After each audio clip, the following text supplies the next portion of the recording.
Hello, Earthlings. Welcome to the show. How are you today? Josh Poet with you, First Contact Radio. Alright, let's check out our cosmic weather for today. Starting things off with our space weather. Space weather tells us that our solar wind is traveling at 341.3 kilometers per second. Our planetary K-index has gone up. It is now at a 2. Remember, the scale is a 9, so we're still well beneath any area we need to be concerned about. Our geomagnetic activity and geomagnetic storms is very low, 1%, 15% if you're in higher latitude, and very, very, very small chance there's going to be any kind of M-class or X-class flares today.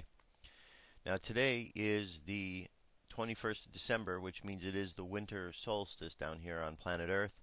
Tonight is the longest night of the year in the northern hemisphere and the shortest night in the southern hemisphere.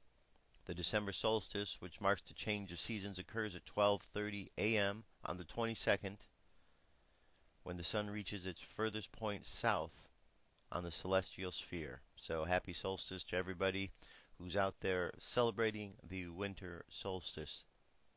And of course, we know that this time next year, the winter solstice of 2012 is a date that we've all heard quite a bit about.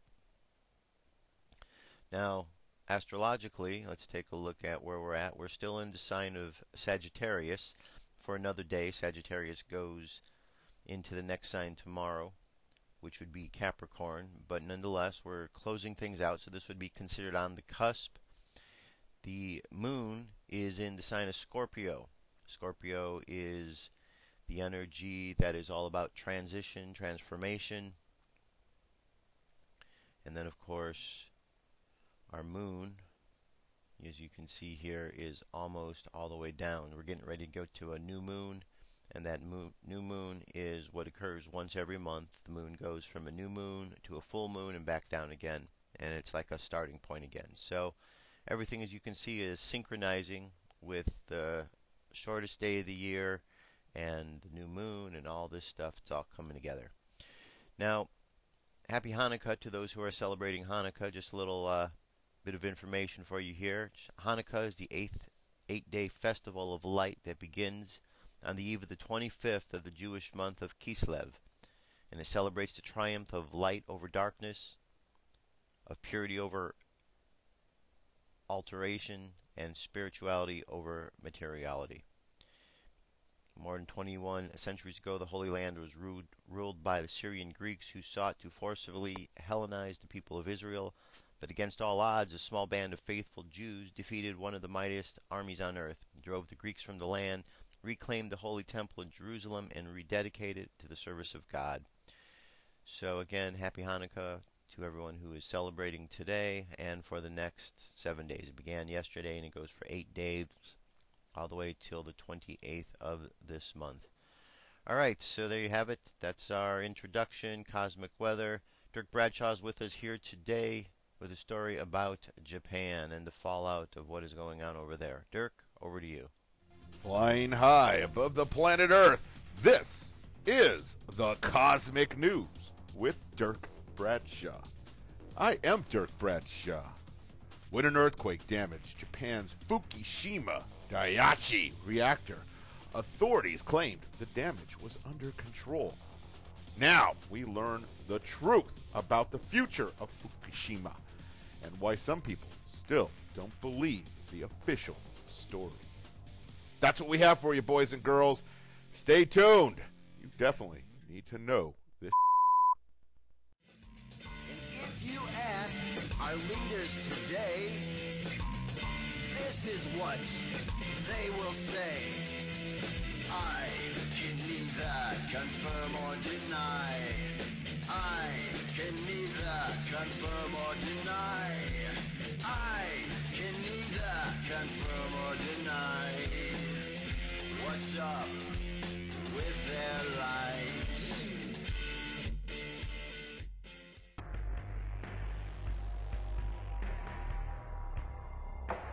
Here are the facts. On the 11th of March 2011, an 8.9 magnitude earthquake struck off the coast of Japan's Honshu Island, triggering a devastating tsunami.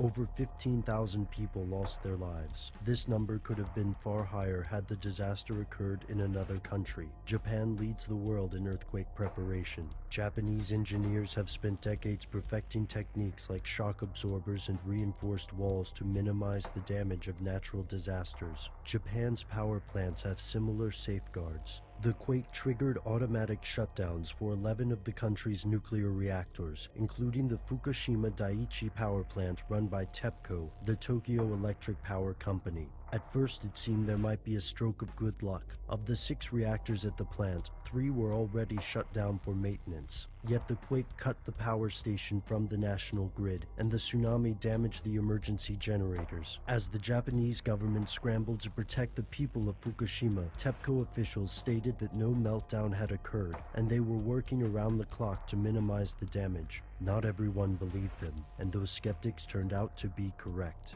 Here's where it gets crazy. Nuclear power plant mishaps are usually rated on a scale of 1 to 7, with 1 being the least severe and 7 being something on the level of Chernobyl. Initially, the Fukushima disaster was rated a 4, and TEPCO officials claimed there was no meltdown. Yet according to reporters from The Independent, the meltdown was already occurring as TEPCO released this statement. The earthquake knocked out the plant's power, and the tsunami washed out the backup generators soon after. Without a continual source of cooling, the waters surrounding the nuclear fuel rods began to boil away. The metal tubes holding uranium fuel pellets overheated and cracked. When the water reached the fuel pellets, it triggered a process called thermolysis. The water grew so hot that it broke down into hydrogen and oxygen. This volatile hydrogen gas needed to be vented, but venting too quickly caused an explosion on March 12th. By the 15th of March, 2 more explosions had occurred. If the water continued to boil away, then a meltdown was surely imminent. By April 11th, nuclear regulators raised the severity level to a 7, ranking it on par with Chernobyl. Today, there is no doubt that this disaster will affect Japan for decades to come. Yet numerous individuals, including some former and current TEPCO employees, believe the reactor wasn't safe to begin with. 9 days before the meltdown, Japan's Nuclear Industrial Safety Agency warned TEPCO of failures to perform critical inspections. Earlier in 2002, TEPCO admitted to covering up data about cracks in circulation pipes, which siphon heat from the reactors. In the months following the disaster, TEPCO admitted that a massive fuel melt occurred 16 hours after the loss of coolant, still several hours before the initial hydrogen explosion. In crisis scenarios, incorrect information can often get spread accidentally. However, in this case, it appears disinformation may have been spread intentionally, or at least the truth was downplayed. As of 2011, numerous questions remain about the events leading up to the meltdown and the extent of the remaining damage and contamination. Will the public learn the answers to these questions? What is the extent of the damage to Fukushima? What does this disaster mean for similar nuclear power plants around the globe? For now, it appears these answers are something they don't want you to know.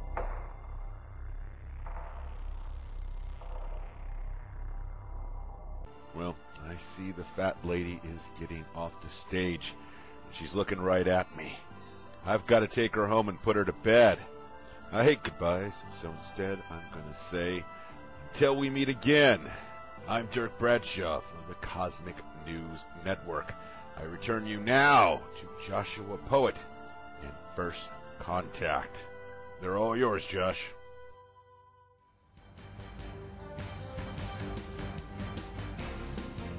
This is the UFO News with Joshua Poet. All right, Dirk, thank you very much. This is the UFO News, and I have 5 stories for you today. Story number 1 comes to us from the Examiner. UFO spotted in Turkey resembled a flying omelet. The sky above Alana, Turkey, was the site of an omelet-shaped UFO on Sunday, December 18, 2011. The UFO seemed to be brightly colored orb or sphere with a noticeable bright center. It was recorded at 6:17 p.m. The Turkish description that UMIT 0770 posted to go with UFO video is positively baffling. Running the message through Google Translation results in the following pseudo-gibberish.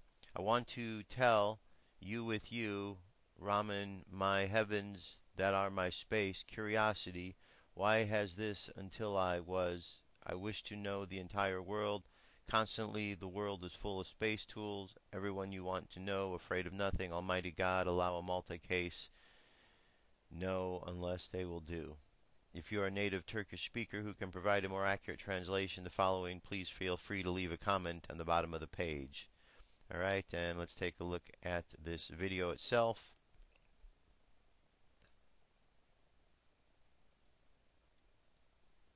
Alright, here we go.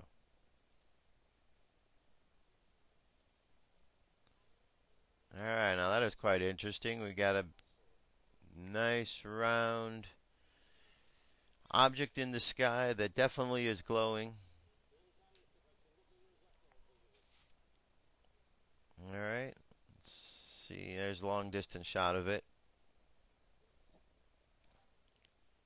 Very interesting indeed. Alright, I guess that's what you'd call it. Is this a Turkish omelet? Omelet with turkey? Is that what they're saying? But bump. These are the jokes, folks. These are the jokes. Okay. Next, we have an amazing sighting over southern Anza Borrego. Alright, let's check out this. Not quite sure what to make of this, if this is real or fake. It looks genuine, as the UFOs do not seem to move. Alright, let's check this out here. This one gets showed in a couple different looks here. One way and then slowed down. It's going to slow it down several times so you can see a little better. But as you can see here, you've got the object. It's zipping from left to right. Pretty fast across the screen. Now, let me see if I can get to a little more close-up view of what that is. Get through all the slow motion. Okay, here we go. Pretty interesting. It's definitely saucer shaped, more of cylindrical shaped, and as it's moving it does seem to have movement with it. It doesn't seem to be an object that is in itself non-moving, so maybe that's just the energy around it's moving, but it seems to be have some sort of life to it, a little bit more than the spaceships or the ships down here on Earth that Earthlings like to use. Alright, next story comes to us here from Severin Patch. Residents report UFO sighting over Severin. Planes landing at BWI may not be the only things flying over Severin, according to Examiner.com. On December 18th, the Maryland residents noticed 7 strange lights hovering over Quarterfield Road, resembling an upside-down cone. The UFO witness then filed a sighting with the Mutual UFO Witness Reporting Database, according to the article. The official case, filed number 34203, submitted to MUFON. The resident said the strange lights stretched from the tree line to high in the air. The lights looked very similar to the Big Dipper. After a few minutes, it slightly changed shape and was more in line again. I drove down Telegraph Road, took a short video of it through the trees, and pulled down past Severin Run, according to the official case file. Alright, where's this video? Is this the video in question? Let's check this out. There's Telegraph Road. And it doesn't appear that it's taking us to any sort of video. So, alright. Links up. You can follow it. Find the video. This next story comes to us from the Netherlands. UFO filmed over the Netherlands. Let's check this out. There's our object in question. We've certainly seen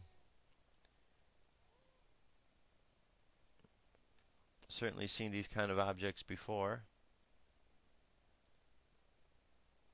Alright, looks like there's a second one down there as well that's blinking in and out.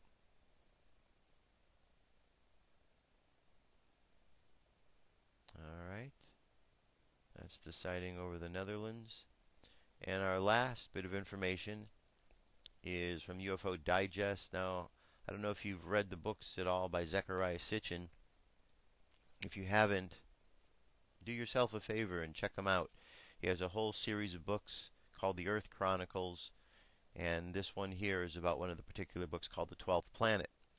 Submitted by Ron Murdoch. Says, when reading the Old Testament, there is parts where I find the information provided is quite interesting, but the interpretation of it can lead down any number of paths. Zecharia Sitchin's book, The 12th Planet, was originally published in the late 70s, so without a doubt a lot of other data would have come up since then, but the knowledge in the book has been around for thousands of years. Dynasties and empires have come and gone. Humans have seen numerous ups and downs, peaks and valleys over its history. Around 4000 BC, the Sumerian Empire came into existence, and over the course of its history became the most advanced civilization before any other. The Sumerians made terrific progress in the fields of astronomy, medicine, written word, and developing a legal code. It's been said that parts of the Old Testament were plagiarized from the Sumerian tablets. Genesis 1:26 in part says, "Let us make man in our image, according to our likeness." I've asked several people what this means, but all I got was a shrug of the shoulders and a confused look on the face. I really can't say for sure, but it sounds as if there's a number of gods involved here. Just what we need, a tribunal or committee of gods. Also, it's been said that God is a spirit, but from the biblical verse here, it sounds as if there was some kind of physical form that is drawn from these go by. Chapter 5, the 12th planet, Sitchin refers to the Nephilim as the people of the fiery rockets. It would be amazing if the people of that time to see vehicles descending or rising from Earth, considering they may not have known what air travel was all about. Two similar stories from the Old Testament have Elijah going up into heaven in a whirlwind, and Enoch taken by God heavenward to escape mortality of earth. It would be interesting to find out exactly what happened, whether Elijah and Enoch were pulled up into a spacecraft or entered another dimension. So according to Sitchin, the Sumerians had figured out a highly advanced celestial map. It showed our moons as a proper celestial body and accounted for all the known planets except for Pluto. It was also thought that the asteroid belt was once a planet that had exploded for unknown reasons. How did the Sumerians figure all this out?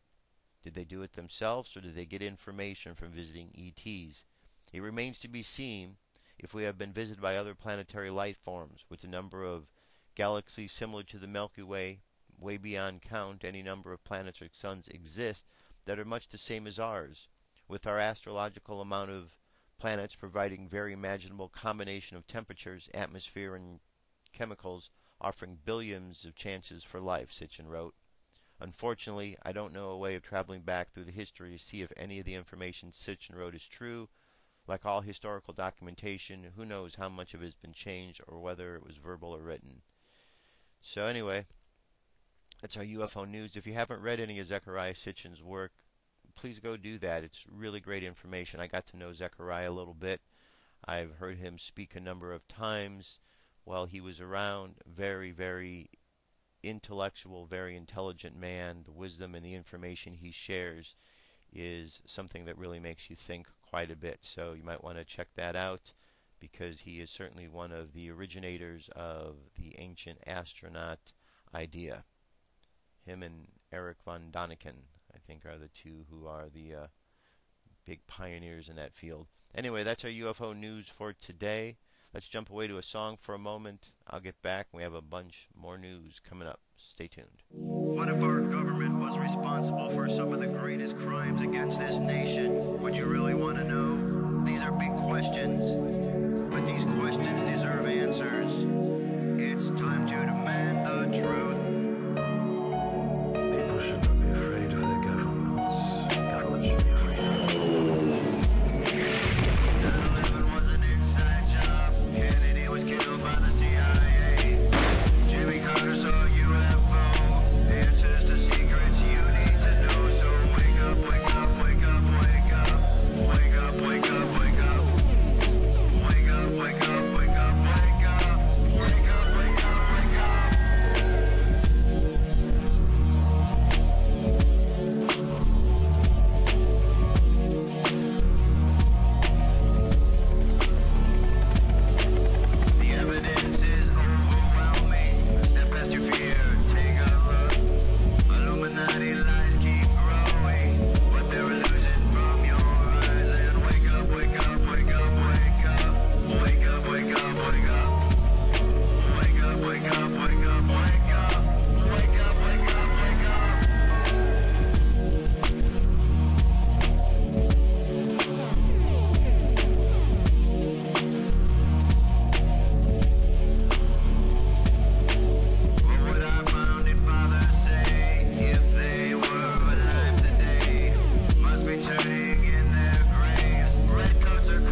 wake up, wake up, wake up. Wake up, wake up, wake up. Wake up, wake up, wake up, wake up. Wake up, wake up, wake up. Patriots arise. It's time to demand the truth. All right, welcome back, everybody. It is time to demand the truth, and in that regards, I'm about to give you your fix of Ron Paul for the day. That's right, we got a whole bunch of Ron Paul information here because, well, coming up are the big caucuses next month, and it's a very important time. The mainstream media is very much afraid of Ron Paul because Ron Paul is surging in the polls. You're not hearing that if you're listening to the mainstream or the establishment media, because they don't want you to know that. They're trying to push their agenda, to push the same old politicians through, the ones that lie, cheat, and steal. That's what the establishment wants you to believe is the right thing to do, to vote for them. Now, just in regards to the media, there's some terms out there that seem to confuse people. You've got three main networks: Fox, MSN, and you've got CBS. Or CNN, excuse me. And these networks are out there, and they have their own particular agenda. Now, Fox is not on, they're now trying to say that they're not mainstream because they're not on the regular channels, they're cable. So they're billing themselves as a cable, and they're trying to establish themselves as being separate from the mainstream media, and talking about how the mainstream media isn't telling certain stories, and how, what do you do if you hear a reporter that is not being honest with his reporting, and all that kind of nonsense. I guess establishment is a good word, or corporate media. That's basically what we're talking about, because whether it's Fox or CNN or MSNBC or CBS, any of the other ones, they're all corporate media, which means that behind them they have corporate entities and corporate interests that are putting money into those news agencies. And if you follow the trail to see who these corporations are, you will find out that they are companies related to war, companies that create products for war, or individuals that invest in war. Therefore, to have a candidate who is speaking about peace, well, it kind of makes it difficult for the companies that are making war products to be able to continue making their war products if there isn't a war. That is the big fear, because Ron Paul goes against that. Ron Paul talks about the C word a lot, Constitution, and it's something that in this country the corporate media and the establishment are really trying to do away with. It's up to the people, the brave patriots of this country who outnumber the small majority by millions. It's up to the people to really stand up and bring the Constitution back to life in the way the Founding Fathers had intended, because if it's left into the hands of the politicians these days, they're killing it. They're killing the Constitution right in front of your very eyes. Anyway, enough of my rambling. Let's get on to our daily dose of Ron Paul. This first bit of information is a new ad that's out by him. Here we go. Dr. Ron Paul, more than 4,000 babies delivered, a man of faith, committed to protecting life. Some people need to have a good word said about them. Ron is the sort of person that his life is his good word. You know, you just knew that Ron cared about you. Life begins at conception, in my opinion, and as a result, I love to go to a doctor who felt the same way. He not only protects unborn life, but he also walks through journeys with women, and he has for years. I love the fact that he hadn't changed in all these years. Ron's still the same guy, still saying the same things, and now all these years later, still standing his ground. Ron did not let Washington change him. It's not hard for someone who is a Christian and who truly believes to stay on the right path, and I think that's what kind of person Ron Paul is. America has to have someone like Ron Paul today. There is no question.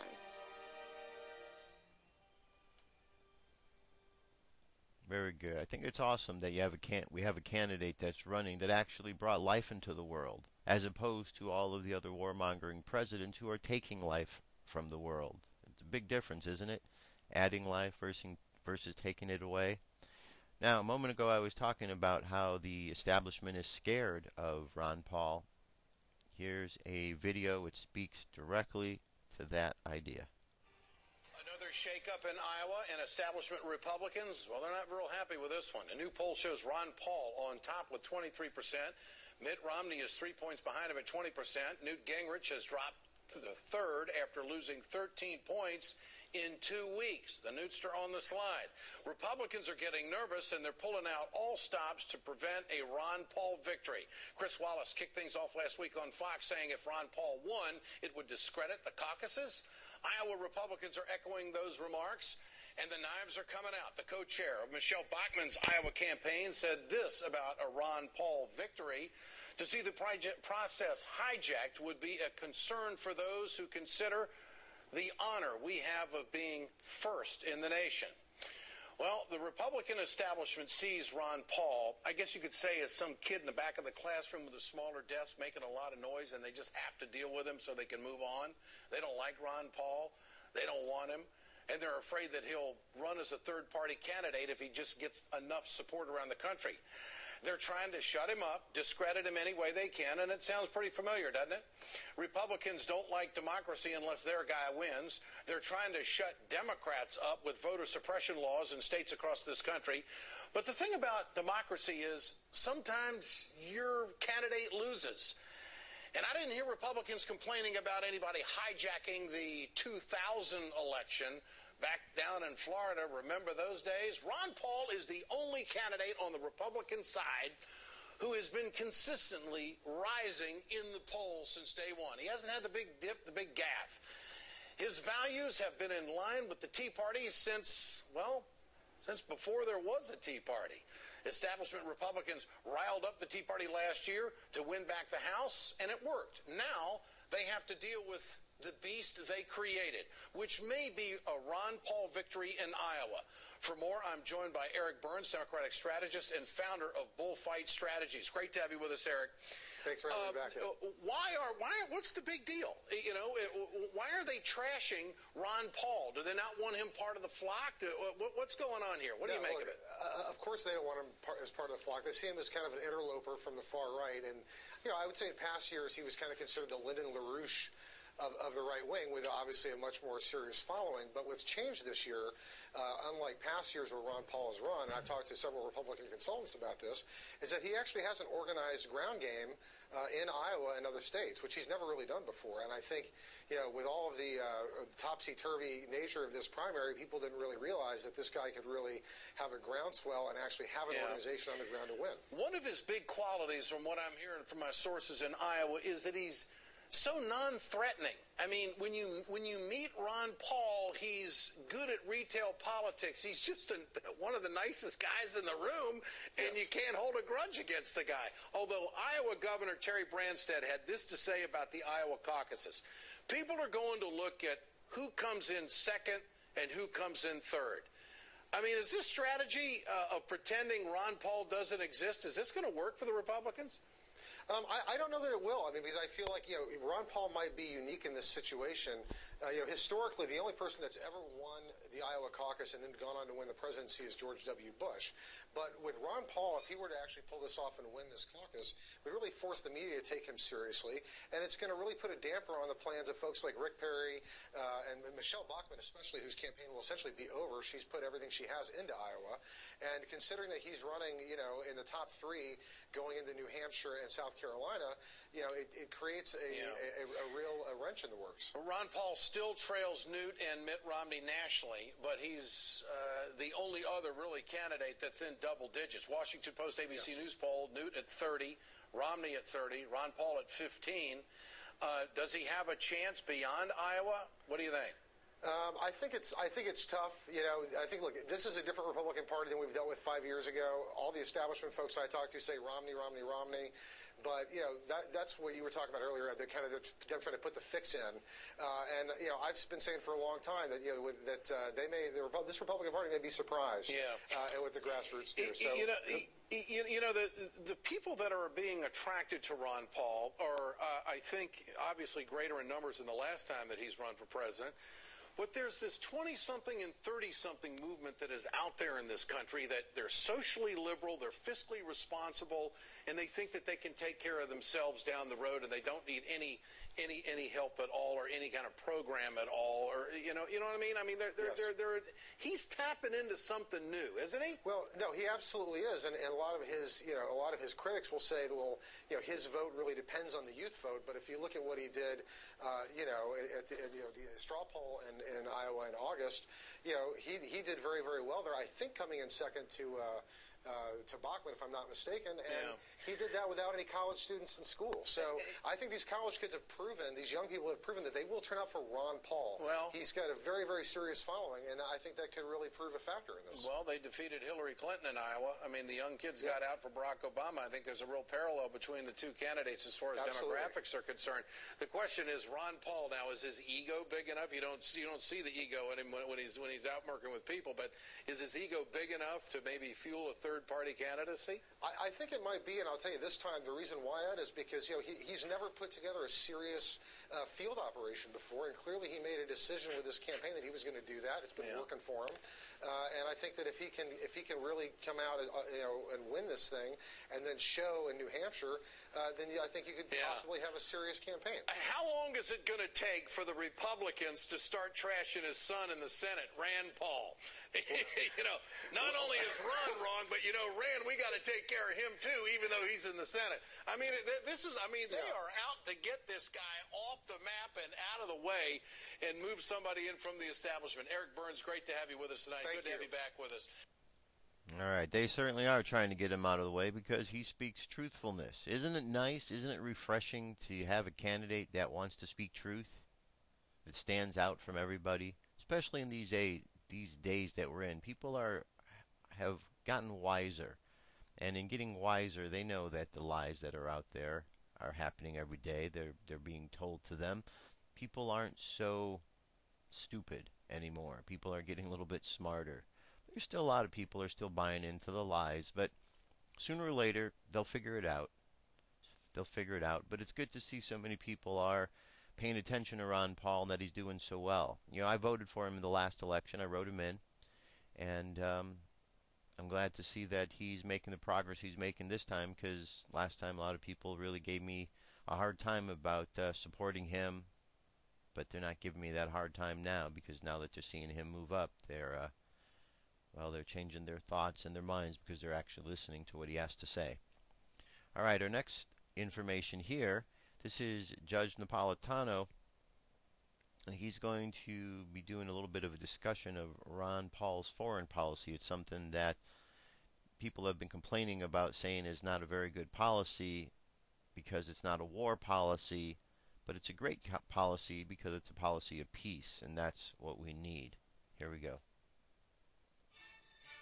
Welcome, everybody. I'm Liz McDonald, filling in for Judge Napolitano. Tonight, can Congressman Ron Paul, the front runner, withstand the attacks? Newt Gingrich has already attacked the congressman without naming him, suggesting that Ron Paul does not understand how dangerous the world is. But Congresswoman Michelle Bachmann was far more direct in her own attack. Take a listen to this. Ron Paul would make a very dangerous president. Ron Paul would wait until the United States had a city that was taken out by a nuclear weapon. All right, our first guest believes Congressman Ron Paul's foreign policy positions are misunderstood and misrepresented by the media. He's Doug Weed. He's presidential historian and senior advisor to the Ron Paul campaign. So, sir, how has he been misrepresented in the media? Well, that clip you just ran is a good example. Ron Paul is in favor of the Constitution. He's not against war. If there's a crisis, you don't let some hysterical congresswoman from Minnesota decide when we go to war and where we go to war. You take it to the U.S. Congress. There's nothing extreme about that. There's nothing dangerous about the U.S. Congress. But sir, or the American Constitution. I hear what you're saying. What you're saying bring it there, you declare right, the war, but what you're saying is important. Hang on, just stay with me. Out. Hang on one second. But Ron Paul has also said terrorists attacked the United States because we've been in the Middle East, because of, he said also 9/11 would bring glee in the Bush administration as a pretext to invading Iraq. Take a listen to this quote that we've got from somebody who's not in the GOP party. Rather, it is. It's from Mr. Wolfowitz. He said, "We can now remove almost all of our forces from Saudi Arabia. Their presence there over the last 12 years has been a source of enormous difficulty for a friendly government. It's been a huge recruiting device for al-Qaeda. In fact, if you look at bin Laden, one of his principal grievances was the presence of so-called crusader forces on the Holy Land, Mecca and Medina." What do you make of that quote? Well, a lot of people agree with that. And in 1953, Ron Paul points out, we went into the Middle East and we threw out a democratically elected prime minister of Iran. And we come back 60 years later and we come with war and we say, well, we need a democracy in the Middle East. Well, what are the people supposed to think? But remember, Ron Paul voted to go after Osama bin Laden. And Ron Paul was the only public figure who defended Israel when she took out those nuclear reactors in Iraq.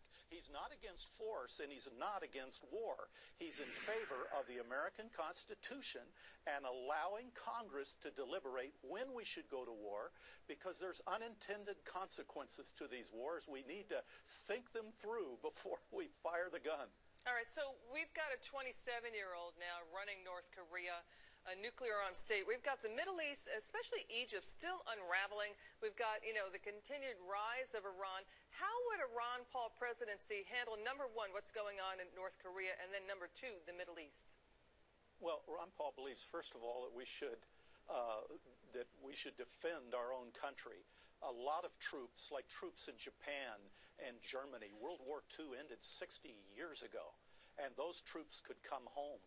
He believes that America is so economically vulnerable right now that it's impacting our national security. So he'd like to see us turn the economy around and not these endless wars without end. I mean, there are candidates for president who think we should invade Somalia because al-Qaeda's there, or Nigeria. You look at Egypt, and you mentioned Egypt, and that's a good example of unintended consequences that Dr. Paul talks about. There are 13 million Christians in Egypt, including the large Coptic Christian community, that could be slaughtered now with a change of government there, with the Muslim Brotherhood taking over with Sharia law. And you look back on the war in Iraq, after we've left Iraq now, the Christian community's been wiped out. A church 1,000 years old in Mosul has been bombed but and you destroyed. You used to work for. I'm sorry, hang on. You used to work for. Hang on. You used to work for George W. Bush. That's interesting comments that you make now about the Iraq War. How do you square that? Well, I'll tell you what, I've worked at 7 presidential campaigns. I've co-authored books with presidents. I've interviewed 6 or 7 of the presidents and first ladies and 19 of their children. And I served in the White House for 1 president, an advisor to 2 presidents. And I have never served anyone more incorruptible than Ron Paul. I sleep better at night because he's a principled person who believes in the Constitution. And that offends sometimes some groups, this group or the other group, but it's a wonderful document, and there's nothing extreme, there's nothing dangerous, there's nothing wrong with the U.S. Constitution. It'll work just fine. All right. And how do I square it? Well, I've changed my mind about a few things. Okay, Doug Weed with the Ron Paul campaign. So good to be with you tonight, sir. Thank you so much for your time. Thanks, Next up Liz. All right. It's always interesting to watch the expressions of the news reporters on the show to see what they think, because the establishment media, as we know, is not liking Ron Paul. Here's the interesting thing that I always go back to. America is so quick to point the finger at other countries and nuclear problems. But guess what? Think back to history. There's only been one country in this entire world, one country on this planet, that has actually used a nuclear bomb in another country. Guess who that was? United States of America.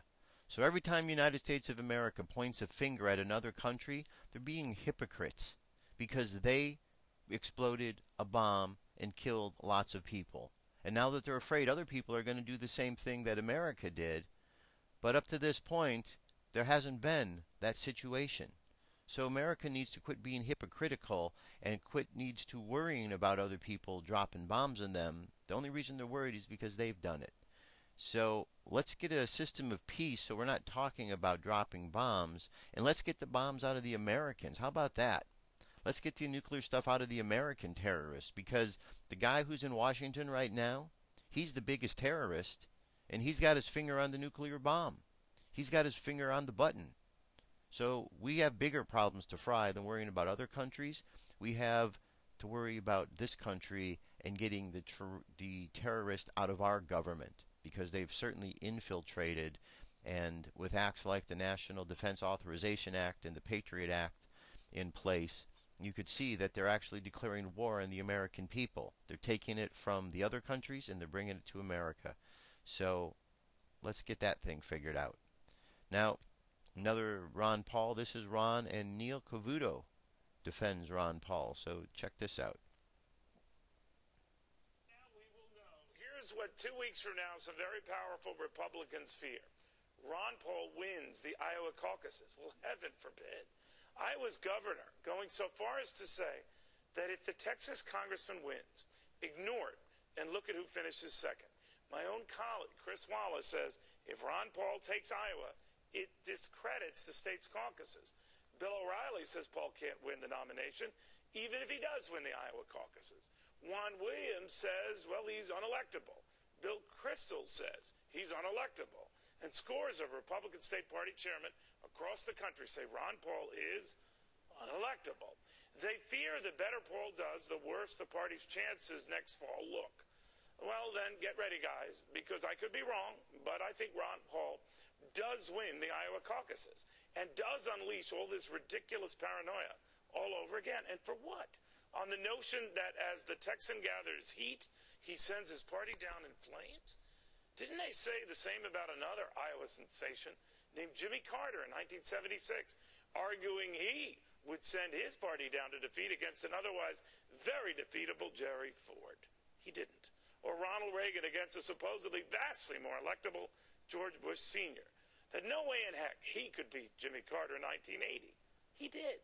History is full of candidates who couldn't make it but did, and sure shots for whom the White House was theirs, but in the end, apparently was not.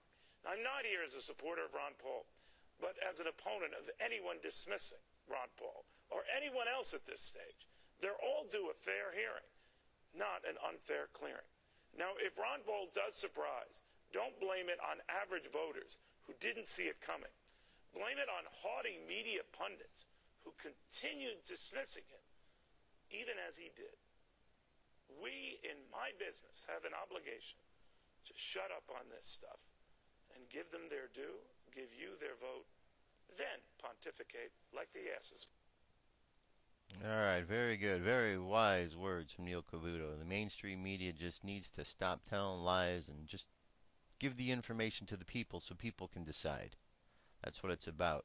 Here, I want to bring this to your attention once again. Remember this quote here from Gandhi? First they ignore you, then they laugh at you, and then they fight you, and then you win. So, good words just to keep in mind as we're going through this phase, because we could see this is exactly what's going on. They're ignoring him, they're laughing at him, now they're going to fight against him. Eventually, he's going to win, because he has truth on his side and people who want to hear truth, whereas the other side, they have lies and people who want to keep the lies going on. Well, in order to move through life effectively, you have to kind of understand the times you're in. And we're in the times when people want truths. People are tired of the lies. So if you follow the trends and truth is the trend, you got to have somebody in office who's going to be a truth giver, a truth provider. The guys we have in the office now and we have had haven't been truth providers, and so people don't really have great expectations about having someone in the office who's going to tell the truth. Don't you think it's about time that we do? Shouldn't America have somebody in office who you can trust because he is telling the truth? It'd be a nice change of pace, wouldn't it? Now, here's a video.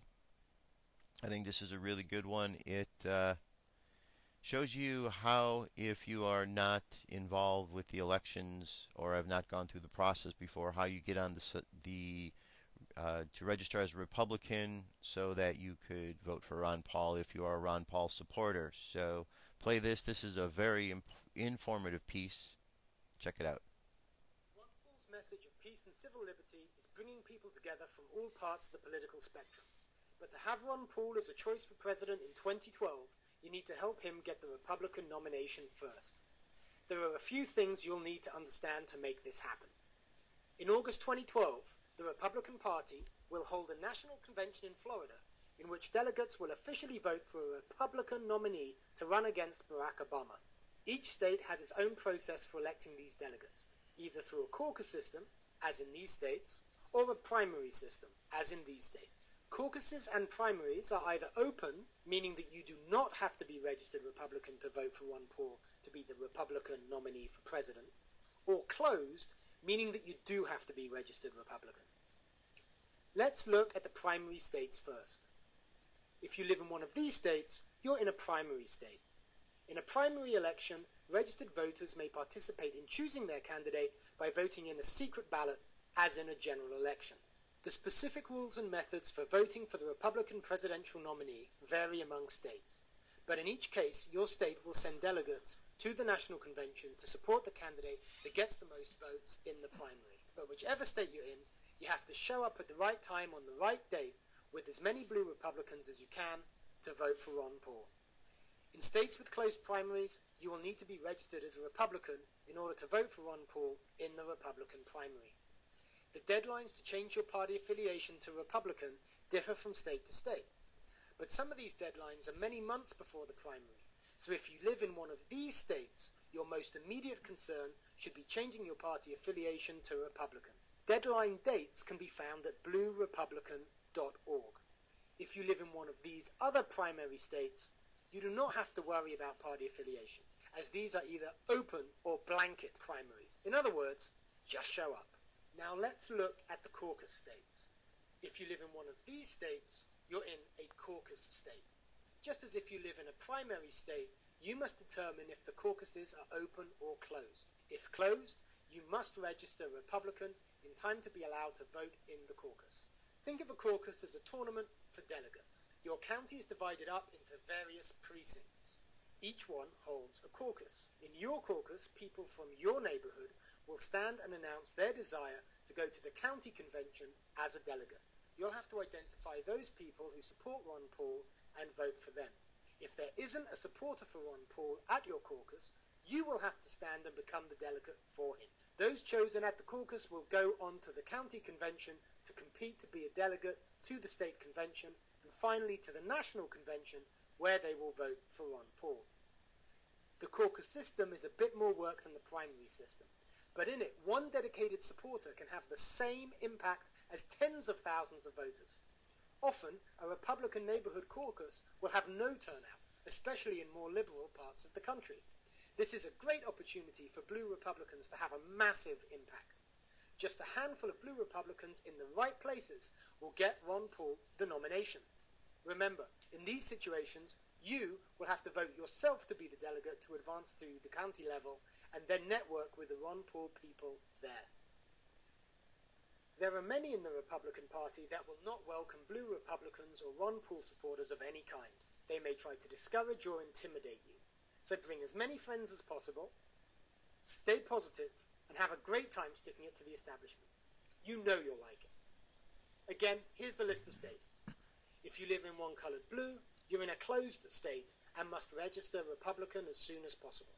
If you live in one colored green, you do not, but don't forget to go to the primary or caucus on the right day. Finally, how do you go about changing your registration? In many states, you can do it online. In others, it's a bit more tricky. You can find detailed information about registering Republican in your state on the bluerepublican.org page.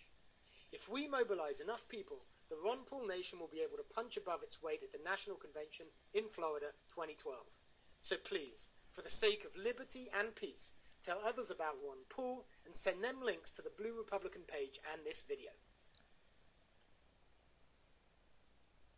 All right, very good. Very informative. So if you're looking to be involved with the process, there's a starting point of information for you. Follow it and see what goes. All right, this story was up the other day. NASA announced discovery of new alien planets. NASA will unveil, or did unveil, its latest discoveries in the search for planets. hold on one second here. Alright.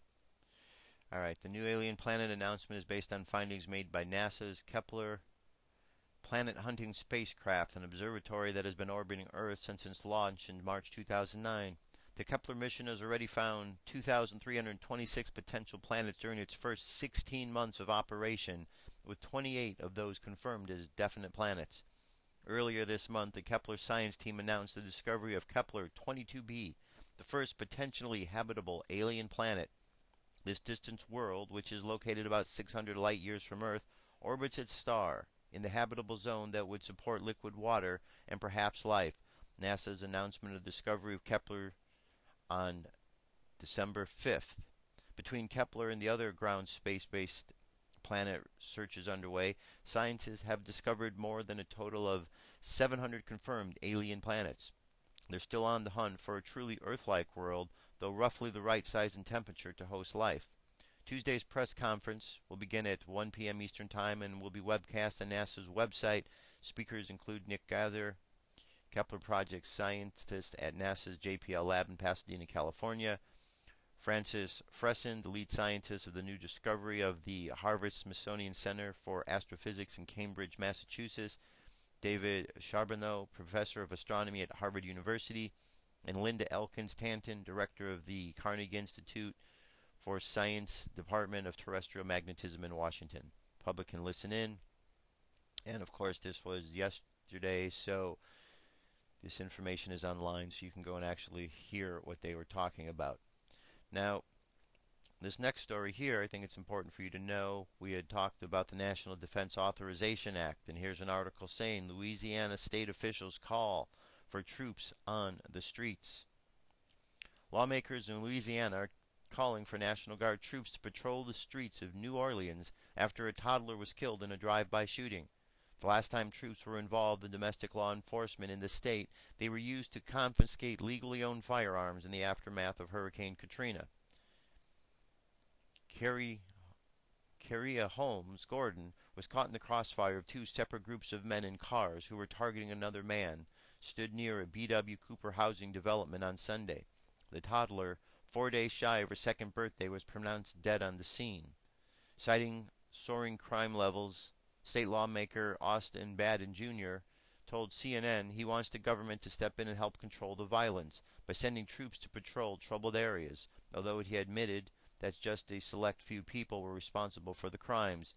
The CNN host makes clear that Baden is just one of several officials calling for National Guard troops.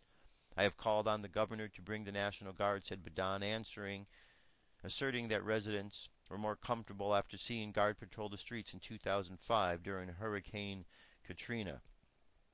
Yeah, I think they were all very comfortable seeing the troops there, right? I mean, if we look back at the stories, we could see that people were kind of nervous because they were taking guns away. They weren't allowing them to get out of the city or out of harm's way.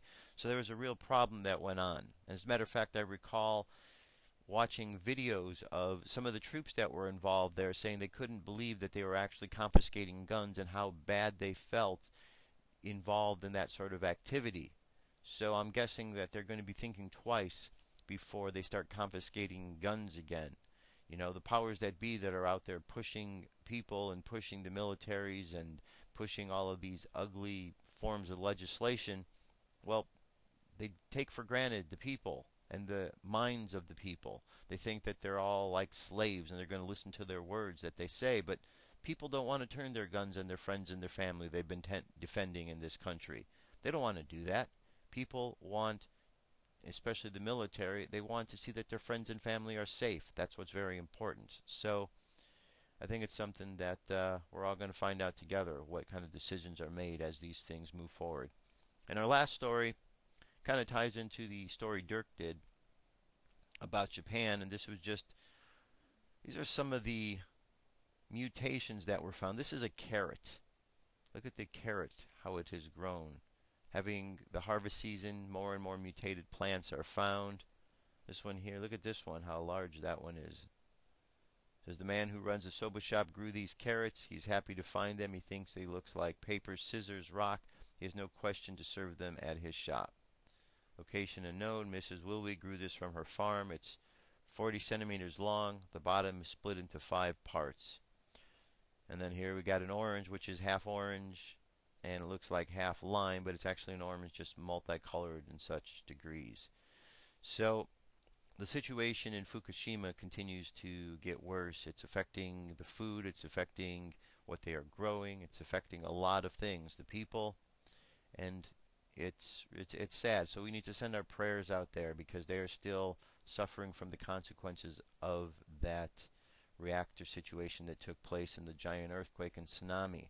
It's not even been a year, so let's hope that this upcoming year might be a little better for them out there in Japan, because it is just getting worse, and well, nobody would like to have that happen to them, no matter where they are in the world. And our prayers go out to the people of Japan.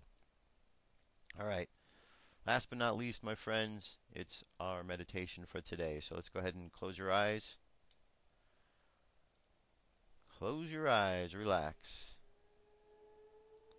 I would like you to imagine today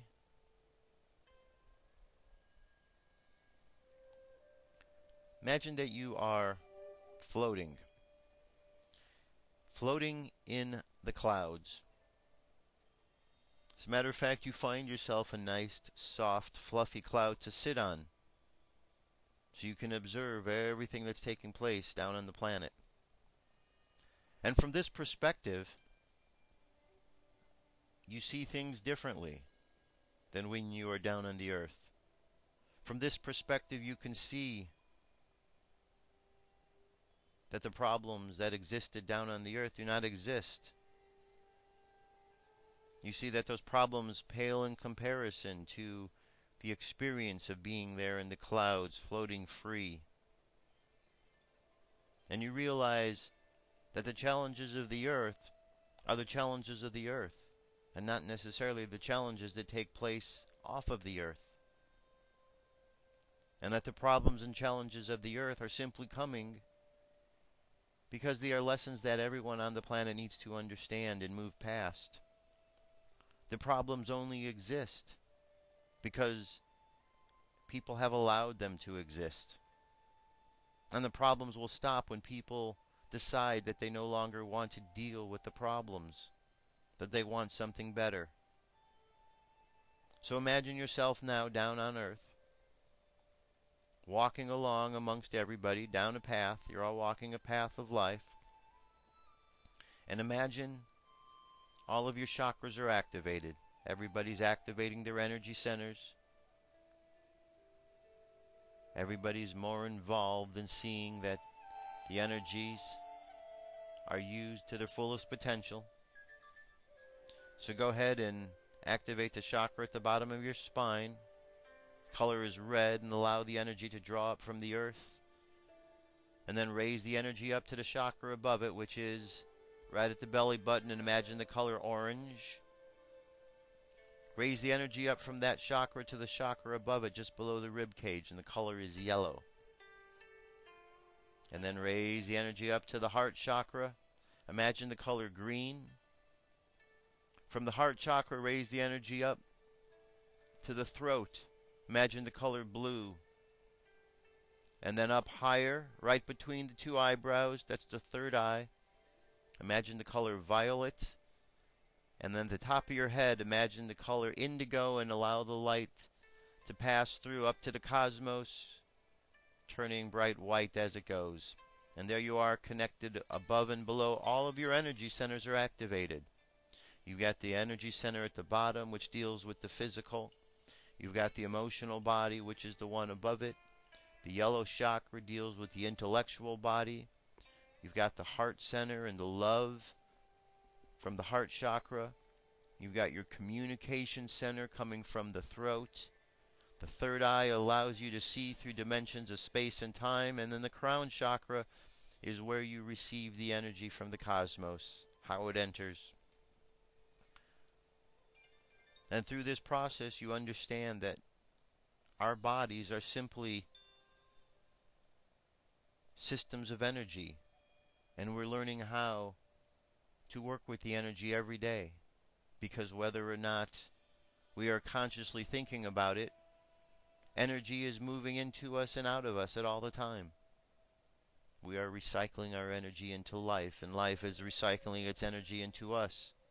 And the process is a seamless transition of energy from life to energy and back again. Let's imagine now from our heart chakra sending out all around the world love. Just send out love to all of your friends and to all of your enemies.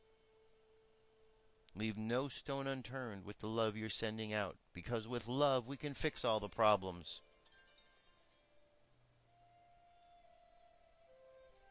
And during this holiday season that we're on, let's think a good thought for everybody around the world. For all those celebrating Hanukkah, let's send good thoughts. For all those preparing for the Christmas season, let's send good thoughts. For all those preparing and celebrating the Kwanzaa celebration, let us all send good thoughts. And for everyone around the world celebrating the returning of the light and whatever ceremonies that they go through, let us just send good vibes and good thoughts, because we're all in this together.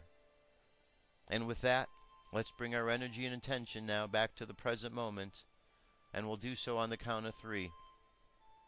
3, coming back to the present moment filled with confidence. 2, coming back to the present moment filled with faith. And 1, coming back to the present moment happy, healthy, and whole. Happy, healthy, and whole. There you have it, my friends. That is another show, another prayer, another meditation. I hope that you got a lot of information out of today's show. We talked a lot about Ron Paul, and go check out those videos. You can find out all the news stories we do. It's at firstcontactradio.com. On the right-hand side of the page, there's a link that says UFO News. It's all the UFO news stories we do. And below that, there's a link that says Daily News. And it's all the daily news that we do. That way you can keep track of what we're doing, and so on and so forth. We're also at Facebook and Twitter, so if you want to connect with us, that way you can stay informed about all the latest news as we're passing it along. All right, that's it. That's our show. You have a great day today. I'll be back tomorrow with Dirk, and we'll have more news and information. Till then, be safe. Peace. I'm out of here.